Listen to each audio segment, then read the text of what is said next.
brought to you by Nova शुद्ध घी।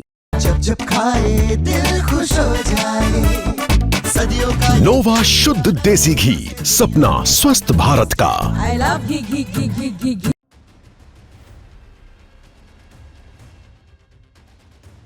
भारत की रक्षा क्षमता को लेकर दशकों से एक सपना देखा जा रहा था, अपना खुद का लड़ाकू विमान। इस सपने को साकार करने की दिशा में सबसे बड़ा कदम है लाइट कॉम्बैट एयरक्राफ्ट LCA तेजस। ये विमान भारत की तकनीकी ताकत और आत्मनिर्भरता की पहचान बन चुका है, लेकिन हर सपने की राह में कुछ बाधाएं होती है। तेजस कार्यक्रम के सामने सबसे बड़ी चुनौती रही है इंजन सप्लाई। तेजस का ढांचा, हथियार और एवियोनिक्स भले ही भारतीय दिमाग की उपज हो, लेकिन इसके दिल यानी कि इंजन पर भारत को अब तक विदेशी सप्लायरों पर निर्भर रहना पड़ा, खासकर अमेरिका की कंपनी जनरल इलेक्ट्रिक GE पर। लंबे समय से सवाल उठते रहे कि क्या GE समय पर इंजन दे पाएगी, क्या भारतीय वायुसेना को तय समय पर तेजस MK1 लड़ाकू विमान मिलेंगे। इन्हीं सवालों के बीच अब एक राहत भरी खबर सामने आई। अमेरिका ने बिना शोर शराबे के चुपचाप भारत को फाइटर जेट इंजन भेजना शुरू कर दिया है। इससे न केवल HAL को बड़ी राहत मिली, बल्कि वायुसेना को तेजस MK1A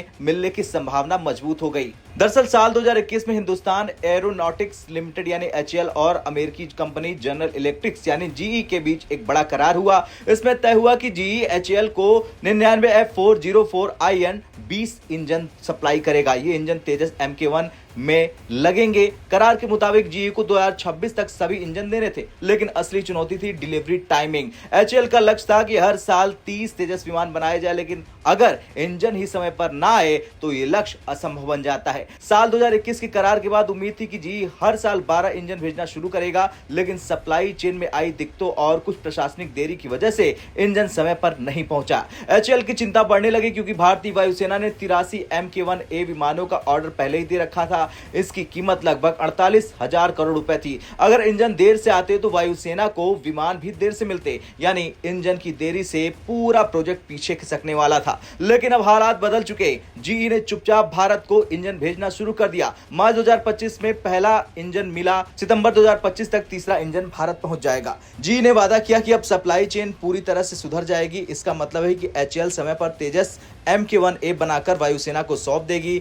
अब पहला तेजस MK1 विमान भारतीय वायुसेना को दिसंबर 2025 तक मिलने की संभावना है। भारतीय वायुसेना को कुल 83 तेजस MK1A मिलने हैं। ये विमान 2029 तक वायुसेना को मिल जाएंगे, यानी हर साल औसतन 16 से 17 विमान HAL डिलीवर करेगा। इसके अलावा MK2 का उत्पादन भी 2027 से शुरू हो जाएगा। खैर, तेजस न केवल एक विमान है, बल्कि भारत की आत्मनिर्भरता की उड़ान है। लंबे समय से इंजन की सप्लाई में आई दिक्कतें इस कार्यक्रम को धीमा कर रही थी, लेकिन अब अमेरिका के चुपचाप इंजन भेजने से ये चिंता काफी हद तक खत्म हो गई। अब आपका क्या कुछ कहना है? जिस तरह से अब अमेरिका से आया है तीसरा फाइटर जेट इंजन, उसे लेकर कमेंट कर जरूर बताएं। जय हिंद।